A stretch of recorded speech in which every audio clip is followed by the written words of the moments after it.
السلام عليكم واهلا وسهلا بيكم في فيديو جديد. في الفيديو ده هتكلم عن هواوي بي 50 بوكيت، التليفون القابل للطي الجديد من شركة هواوي اللي هينافس السامسونج زي فليب 3.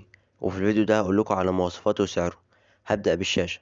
الشاشة بتيجي من نوع أوليد بحجم 6.9 بوصة، بجودة أعلى من فول اتش دي بلس، ودقة 1188 في 2790 بكسل، مع كثافة بكسلات 442 بكسل لكل بوصة. والشاشة بتلعب أبعاد عرض 21:9، ونسبة استحواذ الشاشة 85.1%. والشاشة بتلعب معدل تحديث 120 هرتز والتمبت كلر لعرض أكتر من مليار لون. بيجي التليفون بواجهة EMUI 12 مبنية على نظام تشغيل هارموني OS 2.0. أما بالنسبة للمعالج فبيجي التليفون بمعالج سناب دراجون 888 4G بدقة تصنيع 5 نانومتر، مع معالج رسوميات أدرينو 660. بيجي التليفون ب8 أو 12 جيجا بايت رام من نوع LPDDR5، ومساحة تخزين 256 أو 512 جيجا بايت من نوع office 3.1. طول التليفون وهو مطوي 87.3 مليمتر، وعرض 75.5 مليمتر، وسمك 15.2 مليمتر. وفي حالة عدم الطي 170 مليمتر، وعرض 75.5 مليمتر، وسمك 7.2 مليمتر، ووزن 190 جرام. وبيدعم التليفون تركيب شريحتين اتصال أو شريحة اتصال وكارت من نوع نانو ميموري.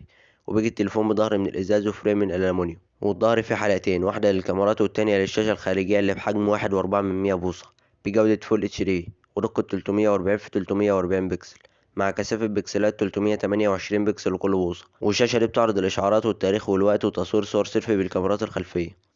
أما بالنسبة للبطارية فبيجي التليفون ببطارية بسعة 4000 ملي أمبير، بتدعم الشحن السريع بقوة 40 واط، والشحن اللاسلكي العكسي بقوة 5 واط.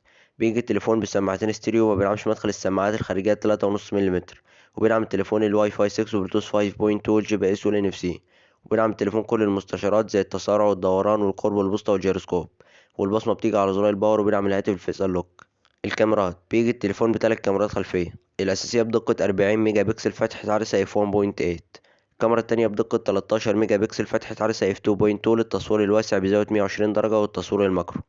الكاميرا التالتة بدقة 32 ميجا بكسل فتحة عدسة اف 1.1، بتدعم الكاميرات الخلفية البانوراما وال HDR والتثبيت الإلكتروني EIS، وتصوير فيديوهات 4K بمعدل 30 فريم في الثانية، وفيديوهات فول اتش دي بمعدل 30 أو 60 أو 120 أو 240 فريم في الثانية. أما بالنسبة للكاميرا الأمامية فبتيجي بدقة 10.7 ميجا بكسل فتحة عدسة اف 2.2، بتدعم البانوراما وال HDR وتصوير فيديوهات 4K بمعدل 30 فريم في الثانية، وفيديوهات فول اتش دي بمعدل 30 فريم في الثانية.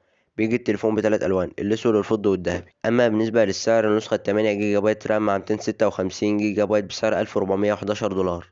أما النسخة 12 جيجا بايت رام مع 512 جيجا بايت بسعر 1725 دولار. دي كانت كل مواصفات هواوي بي 50 بوكيت. لو عجبكم الفيديو ادعموني باللايك واشتركوا في القناة وفعلوا زر الجرس، والسلام عليكم ورحمة الله وبركاته.